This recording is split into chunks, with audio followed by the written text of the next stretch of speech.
Estimados alumnos, estimadas alumnas, saludos a todas. Bien, el día de hoy vamos a comenzar a reanudar esta serie de videos relativos al análisis estadístico, que si bien va a ser de utilidad o va dirigido principalmente a los alumnos de la clase de estadística, puede encontrar elementos importantes y valiosos también los alumnos de las materias, por ejemplo, de investigación o de seminario de tesis o materias afines. En este video vamos a encontrar algunos elementos interesantes relativos a la construcción de variables en SPSS. Vamos a empezar a utilizar esta herramienta, este paquete estadístico, y también vamos a ver cómo construir en este mismo programa las tablas de frecuencias con datos agrupados.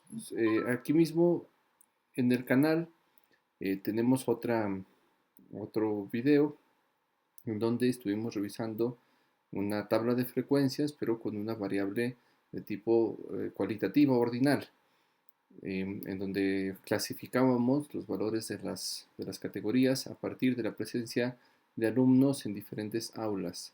En este caso vamos a revisar la aplicación de tablas de frecuencia con datos agrupados para variables cuantitativas. Bueno, de ahí vamos a encontrar la importancia o la utilidad de este tipo de herramientas, que son las tablas de frecuencias con datos agrupados. Muy bien, para poder nosotros trabajar en ese PSS, vamos a realizar, a obtener un poco de información que nos va a estar pidiendo posteriormente el programa.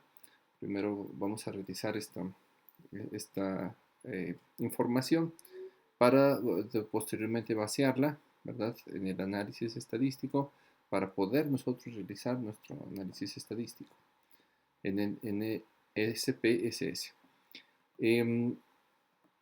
Resulta que la categorización de datos cuantitativos puede hacerse en diferentes rangos, ¿no? O sea, nosotros podemos establecer los, los rangos de categorías de acuerdo con un criterio teórico previamente establecido, por ejemplo, ¿no? O bien de manera completamente arbitraria, de acuerdo con los objetivos de la investigación. Aquí, por ejemplo, nosotros estamos viendo en pantalla algunos criterios de interpretación que se suelen utilizar con algunas pruebas psicométricas, ¿verdad?, que se utilizan en el área de psicología. Por ejemplo, los dos criterios que vemos inicialmente son los criterios de interpretación para el inventario de Beck, ¿no? Eh, para ansiedad y para depresión, en donde la prueba nos va a arrojar valores en donde cada sujeto se va a ubicar dentro de una escala del 0 al 63, y que dependiendo de los valores que obtenga se le puede posteriormente ya interpretar como una ansiedad o depresión mínima, leve, moderada o grave. Como vemos aquí, las categorías no son equidistantes, no son proporcionales. Los primeros tres niveles o las tres primeras categorías sí son más o menos proporcionales. Hay una distancia de 7 de 7 puntos en la escala en los primeros casos. La segunda es un poco mayor, de 9, pero ya la ansiedad grave se dispara, ¿no? Ya la amplitud de esa categoría es mucho mayor, ¿no?, considerablemente mayor. Esto es porque, bueno, Aaron Beck inventa esta prueba y él empieza a aplicarlo a cientos de miles de participantes, ¿no? Bueno, no solamente él, posteriormente se empiezan a realizar todos aquellos que empiezan a aplicar el inventario de Beck, hacen sus aplicaciones y, bueno, sobre la acumulación de todos esos casos, pues entonces se empiezan a sacar más o menos estas interpretaciones en donde se observa precisamente la conducta de los participantes y su relación con los niveles de ansiedad y depresión, ¿no? Entonces, los mismos psicómetras, ¿verdad? Van estableciendo sus propios parámetros para la interpretación de de estas pruebas, ¿no? Lo mismo tenemos aquí, en este caso, la prueba de Rosenberg, ¿no? Para autoestima, que también ahí vemos que la primer categoría es más amplia que las otras dos, ¿no? Incluso la categoría moderada son solamente 4 puntos de diferencia, ¿sí? De 26 a 29, quienes entren dentro de esa categoría, pues se les considera moderada. Ya quienes tengan niveles de entre 30 o 40, que es mayor a la segunda, es una autoestima alta. Y vemos que la primera categoría, en donde se encuentra la categoría de autoestima baja, pues es más amplia que que las demás, ¿no? Son de 25 puntos. Pero es lo mismo, ¿no? Rosenberg empezó a observar la conducta de los participantes de acuerdo con las mediciones que él hacía y pues definió que así debía interpretarse, ¿no? Lo mismo pasa, por ejemplo, con esta prueba Terman que tenemos aquí de inteligencia, ¿verdad? Normalmente las pruebas de inteligencia nos marcan rangos de normalidad de la inteligencia entre 85 y 115 y quienes rebasan esos rangos pues ya se clasifican de otra manera. Esto es sobre la base de los años, ¿verdad? Y décadas de trabajo que hacen los psicómetras y así es como se suelen diseñar las pruebas, ¿no? Psicométricas. Em, pero si nosotros, por ejemplo, queremos eh, diseñar una tabla de frecuencias eh, en donde los niveles de las categorías más bien sean proporcionales, esto es, equidistantes, ¿verdad? Porque, bueno, sabemos que una de las funciones de la estadística es la de poder encontrar patrones, de poder encontrar tendencias, de poder encontrar agrupaciones en los datos, ¿verdad? Para la toma de decisiones, para empezar a definir si hay algún grupo con cierta tendencia, con cierto patrón, y entonces poder analizarlo, poder ver si eh, sigue algún tipo de parámetro, ¿verdad? Y así también tomar otras decisiones o generar otras hipótesis, ¿verdad? Empezar a realizar hipótesis de normalidad, hipótesis de correlación, ¿verdad? Hipótesis de diferencias de grupos, de covarianzas, a partir de que nosotros empezamos a ver esas tendencias, esos patrones. Y el asunto está en que desde este punto de vista de los datos así en bruto, va a ser un poco difícil que nosotros podamos encontrar em, alguna tendencia. Lo veremos a continuación, ahorita que pasemos estos datos al paquete estadístico, ¿no? Bien, nosotros vamos a empezar a trabajar aquí con el paquete estadístico. Este es el SPSS, por sus siglas en inglés, de Statistical Package for the Social Sciences, ¿no? Es el paquete estadístico para las ciencias sociales que las últimas 2 décadas se ha vuelto una herramienta indispensable para quienes quieren hacer análisis estadístico en ciencias sociales, ¿no?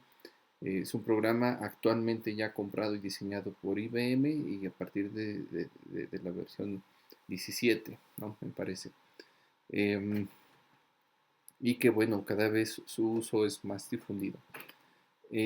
Nosotros vamos a encontrar aquí, bueno, yo tengo aquí la versión de Mac, ¿no? Pero es muy probable que ustedes, si están utilizando una, una PC de Windows, vayan a tener estas dos pestañitas en donde tenemos aquí vista de datos, vista de variables. Es muy probable que ustedes lo encuentren aquí en el costado izquierdo, ¿no? En la parte inferior de su pantalla. Em, Aquí yo me voy a estar ubicando en la vista de las variables para poder construir, para poder elaborar mi variable que voy a estar vaciando, ¿verdad? Cuyos datos voy a estar vaciando. Y vamos a comenzar aquí con la columna de nombre.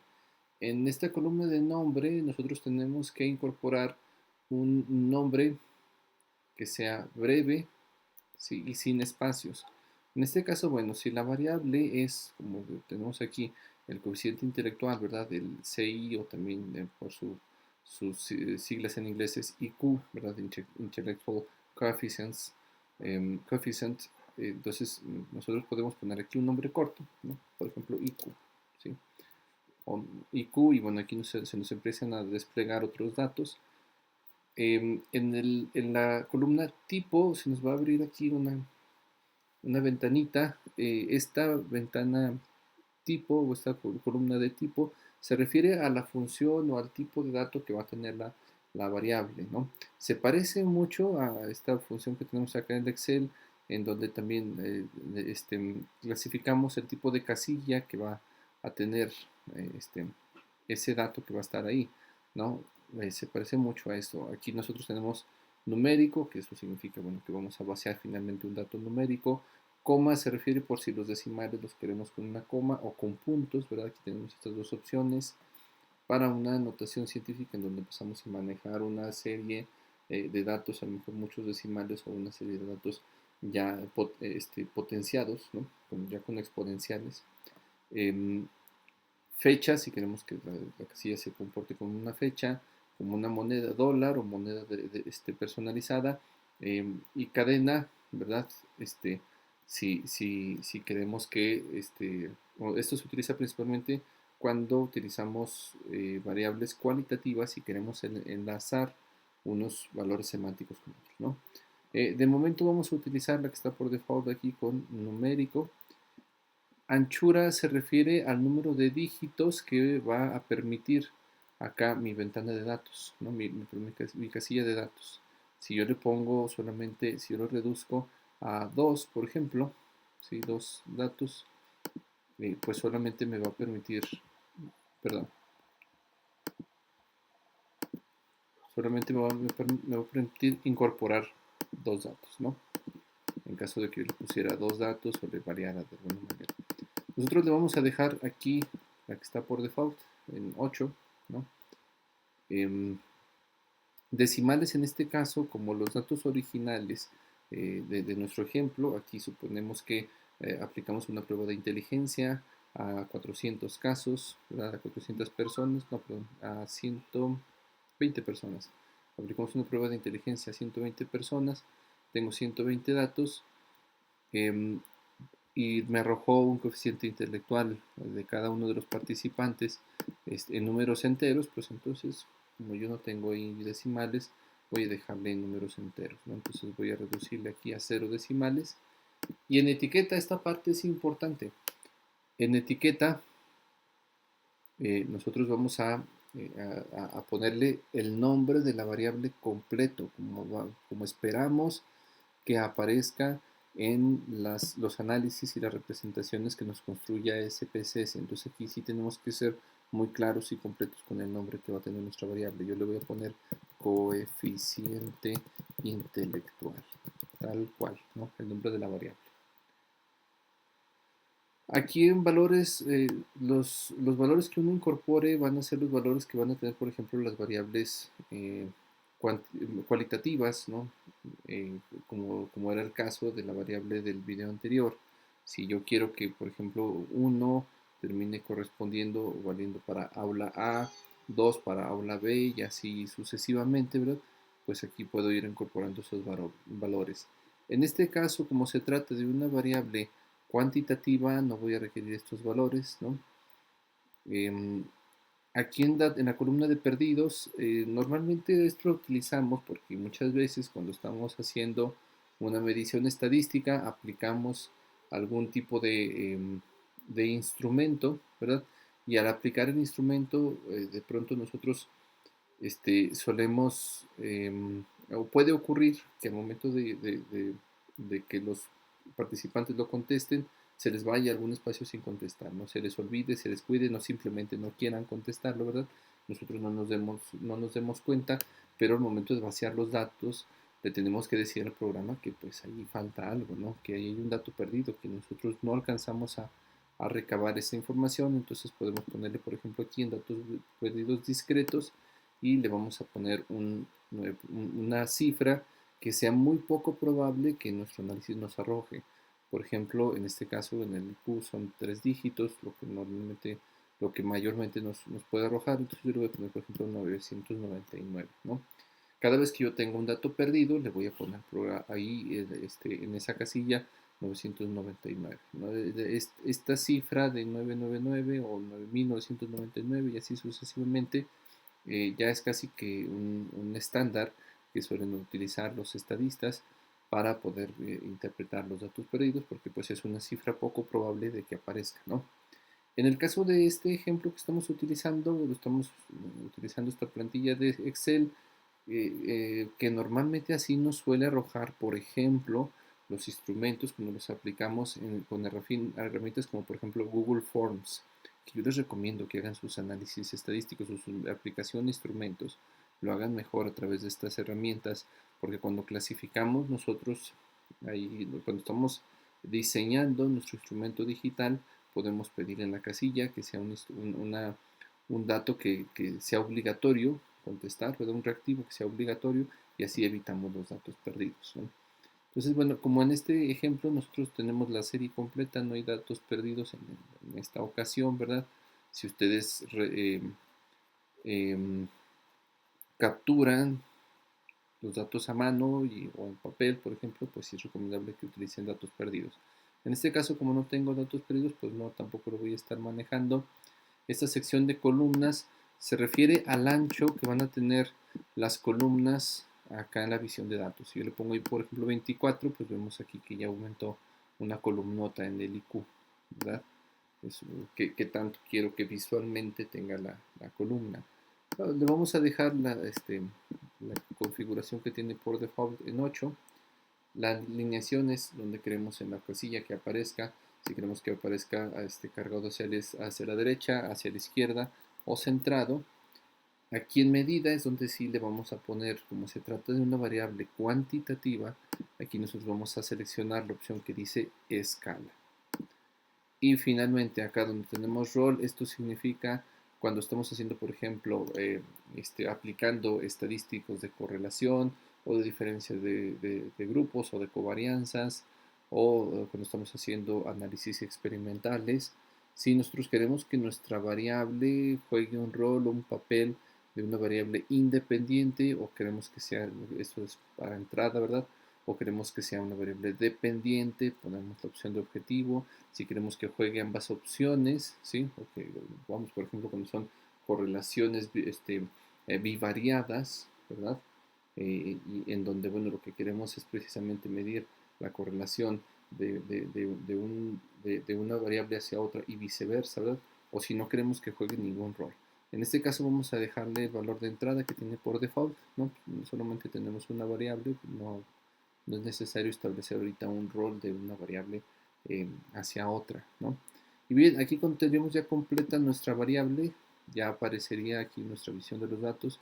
La anchura de la columna también yo la puedo manipular aquí, ¿verdad? Entonces, pues bueno, eso podemos dejarlo como se encuentra por defecto, ¿no? Eh, y ahora sí, ya que tengo mi variable, yo puedo traerme los datos desde el SPSS de esta medición que hipotéticamente o supuestamente hice a los 120 casos. Aquí le voy a dar en copiar y me voy a traer los datos hasta el SPSS y los voy a pegar en la variable de IQ. ¿Sí? Aquí vamos a tener ya todos mis datos pegados, los 120 casos. Y fíjense bien, para esto es la importancia o la relevancia de una tabla de frecuencias con datos agrupados. Si yo aquí ya a esta variable que yo tengo aquí construida y con todos sus datos, eh, le pedimos construir una tabla de frecuencias, fíjense bien qué comportamiento va a tener la tabla de frecuencias. La ruta para construir la tabla de frecuencias en SPSS va a ser analizar, estadísticos descriptivos, frecuencias. Ahí le vamos a dar clic y nos va a aparecer esta ventanita. Ya tenemos ahí la variable, ya la identificó. Una vez seleccionada, vamos a dirigir la variable hacia la otra. Aquí con esta flechita lo vamos a pasar hacia el otro espacio y le vamos a dejar aquí esta palomita que está por default de mostrar tablas de frecuencia y le vamos a dar en aceptar. Nos va a pasar ahí al visor de los resultados inmediatamente y bueno, esto es lo que quiero que vean, ¿no? Tenemos esta tabla de frecuencias. Si ustedes recordarán la tabla de frecuencias del video anterior que estuvimos aplicando la variable cualitativa, pues teníamos ahí nada más 7 categorías, ¿no? Y podíamos observar cómo había una cierta tendencia en una de las aulas, era mayor, era considerablemente mayor, había más alumnos en esa aula y ahí podíamos hacer comparativas, tomar decisiones, ¿verdad? A lo mejor llenar más una clase que otra o distribuir a los alumnos de diferentes maneras, ¿no? A las 11 de la mañana para eficientar a lo mejor ahí la operatividad de la escuela, ¿no? En este caso, aquí en esta tabla de frecuencias que nosotros vemos, pues es muy difícil observar tendencias, patrones, ¿no? ¿Por qué? Porque pues difícilmente los datos se repiten, ¿no? Hay datos que únicamente aparecen una vez y pues no nos dice gran cosa esta tabla de frecuencias, ¿no? Entonces, ¿cuál sería una manera de tratar de observar alguna tendencia para poder clasificar un poquito más efectivamente los datos? Bueno, pues establecer rangos, ¿verdad? De tanto a tanto hasta donde pueda llegar la tabla, ¿no? Y bueno, como les decía, una manera es hacerlo de manera arbitraria, como ocurre, como está clasificado ya en las pruebas psicométricas o con alguna distribución teórica, ¿verdad? Incluso, bueno, si ustedes se fijan, voy a aplicar también, voy a borrar tantito este resultado y voy a volver a correr el análisis, voy a analizar estadísticos descriptivos, frecuencias e incluso voy a incorporar aquí un gráfico, le vamos a dar en gráfico, voy a agregar un diagrama circular basado en porcentajes, ¿sí? Ahí voy a agregar el diagrama circular, porcentajes y le voy a dar en continuar. A ver, le voy a dar a aceptar para que corra el análisis. Allí va a aparecer en cuestión de segundos. eh, Incluso, no, sí, exacto. Vaya, exacto. Ahí está procesando el análisis. Bueno, ahí está otra vez la tablota de frecuencias que hicimos hace un momento y está procesando el gráfico. Ahí está, el diagrama circular. Ahí tenemos un calidoscopio, ¿no? Un calidoscopio loco que pues no nos dice nada. Aquí no podemos observar absolutamente nada, ¿no? No observamos tendencias, no observamos patrones, no podemos ver si hay alguna categoría en donde mejor se clasifique. Incluso pues aquí tenemos un montón de grupos, ¿verdad? De agrupaciones que pues no nos dice absolutamente nada. Entonces, bueno, para, para hacer, les había dicho, se puede hacer la clasificación de manera arbitraria o se puede hacer de acuerdo con objetivos de la investigación, se puede hacer de acuerdo con categorizaciones teóricas previamente designadas o con parámetros que nos dan la misma psicometría, por ejemplo, ¿no? Pero si yo quisiera que mi distribución fuera equidistante, fuera proporcional en todas las categorías, pues el recurso es el de la prueba de Sturgis. Esta prueba de Sturgis, vamos a aplicarla aquí a continuación, nos dice, nos dice que tenemos que calcular la amplitud que va a tener cada una de las categorías, ¿no? O sea, de dónde a dónde vamos a estar estableciendo categorías. Y nos dice aquí que la amplitud es igual al rango, que lo denotamos aquí con la letra R, entre el número de intervalos calculados sobre la base del valor de n, ¿no? Recordemos que n es, con eso denotamos, con n denotamos tanto eh, población con la n mayúscula o muestra con la n minúscula, ¿no? Y este número de intervalos calculado sobre el valor de n lo vamos a estar aquí denotando con la letra K, con la letra K. Y bueno, para poder calcular pues la amplitud necesito sacar cada uno de estos valores y comenzamos con el rango. El rango, nos dice aquí esta fórmula, se calcula límite superior menos límite inferior. ¿Cuál es el límite superior? El límite superior se refiere a el límite en donde termina la serie de datos, en donde termina la escala, ¿no? O en este caso, pues, para ser más claros, el valor más alto, ¿no? El valor más alto de la serie. Y el límite inferior, por supuesto, pues va a ser el punto en donde arranca la serie de datos, ¿no? Donde se arranca la escala, o, bueno, dicho fácilmente pues el número más bajo, ¿no?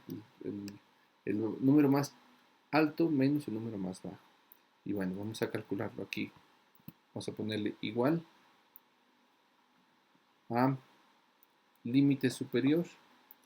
Bueno, yo puedo ponerle ahí el 129, que ya sabemos que es el dato más alto, pero bueno, puedo seleccionar aquí el límite superior, el dato más alto, eh,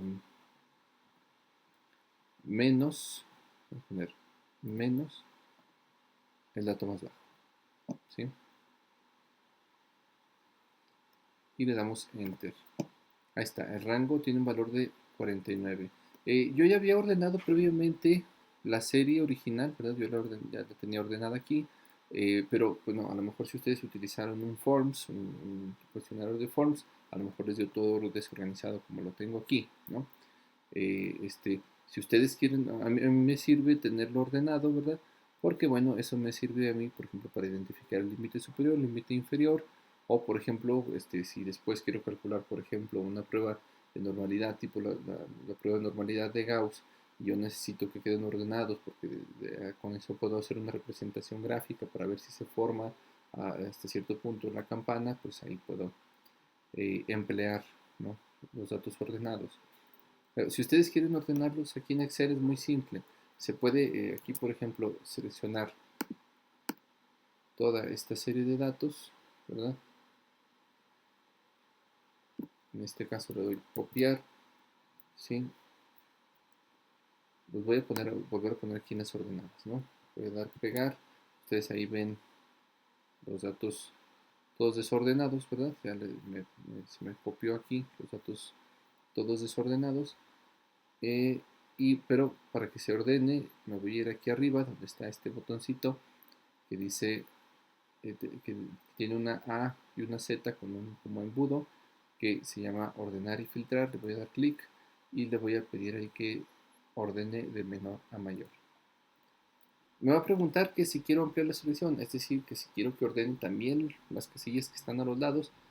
No quiero eso, quiero que ordene nada más esta columna, y le voy a dar en continuar con la selección actual y ordenar. Y ahí está, ya tenemos los datos ordenados, ¿no? De menor a mayor. Lo que nos va a permitir más fácilmente ver el límite inferior, el límite superior, y pues incluso hasta visualmente es más fácil encontrar medidas de tendencia central, ¿no?, como la moda, ¿no?, o la mediana. Bien, ya tenemos el rango, ¿no? Tenemos el rango, nos faltaría calcular el número de intervalos sobre el valor de n. Aquí está la fórmula. Vamos a seguir esta fórmula, que es la forma simplificada, ¿verdad? Yo les recomiendo utilizar la fórmula simplificada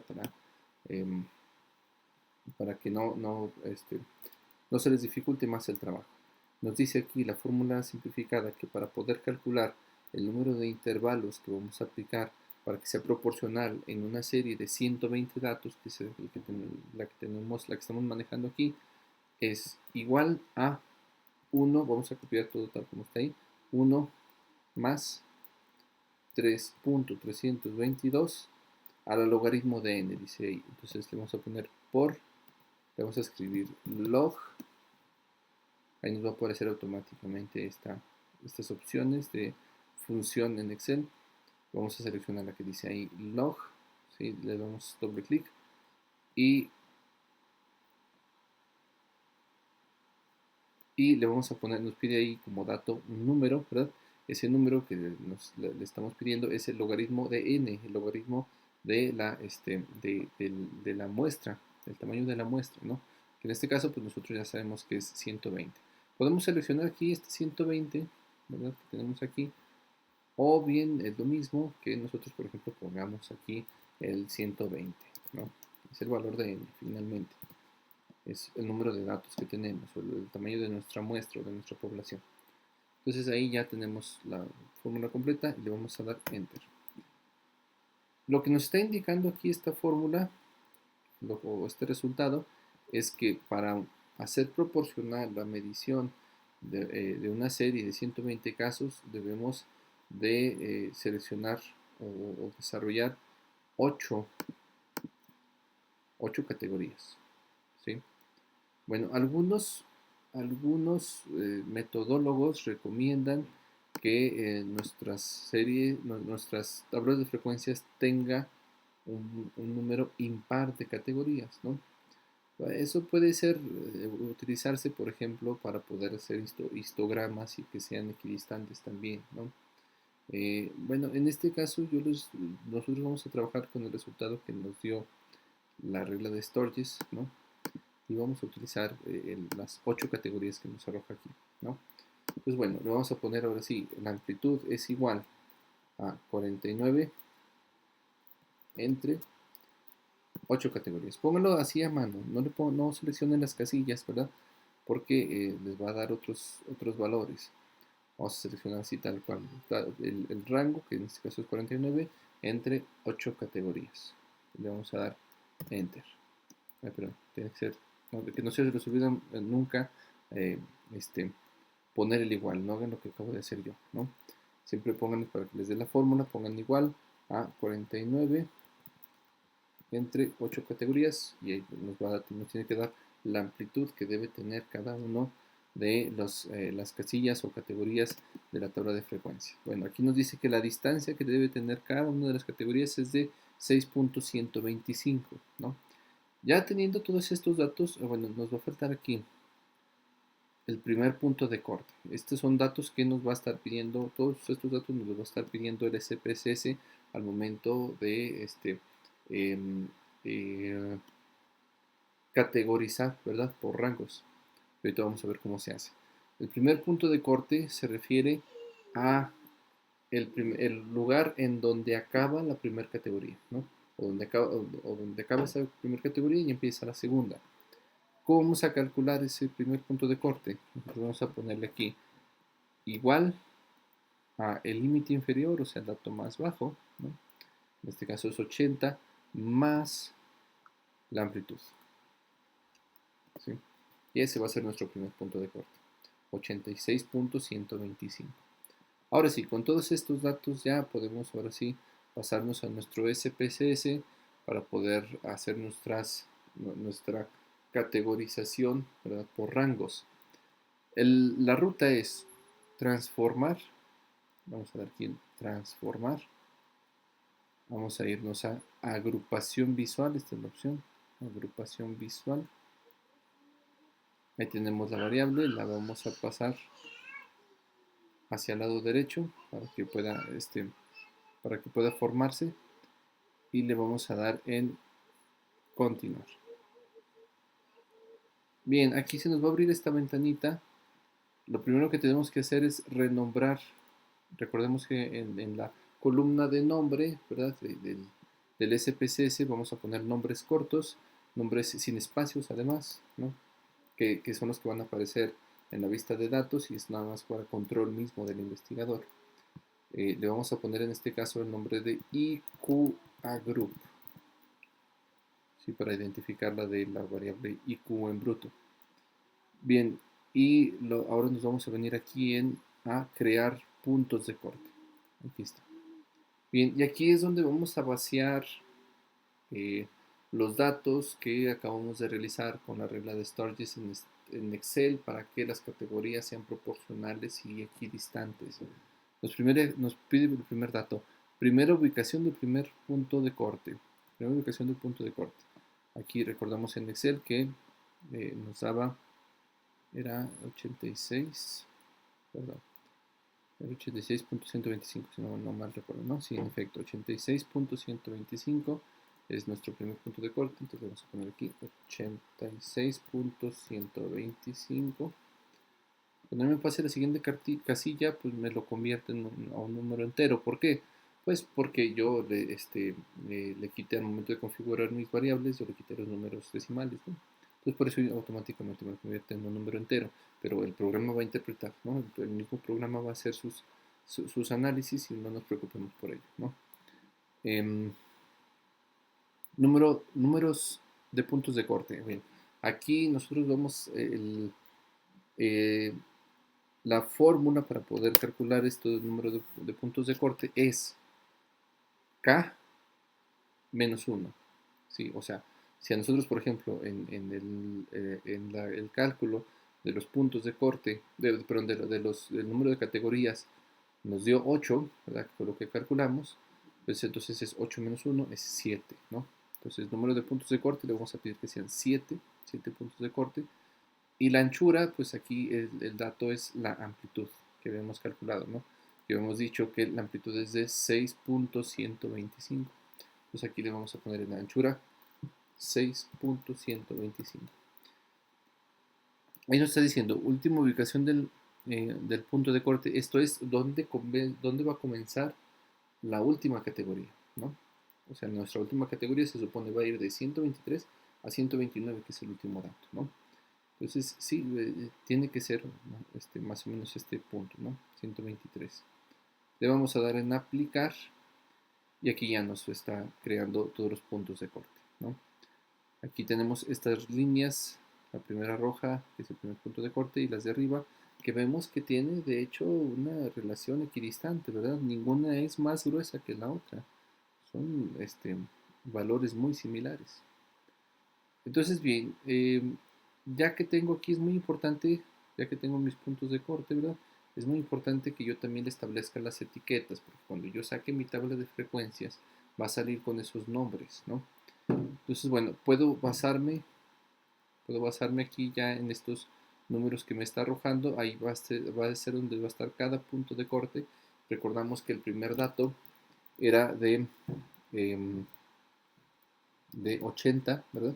Vamos a poner nosotros aquí, la primera categoría va de 80 a, vamos a ponerle hasta 85. ¿Por qué 85? Bueno, porque el primer punto de corte está en 86.1 y todos los datos que entren, que sean superiores a 86.1 van a entrar ahí, ¿sí?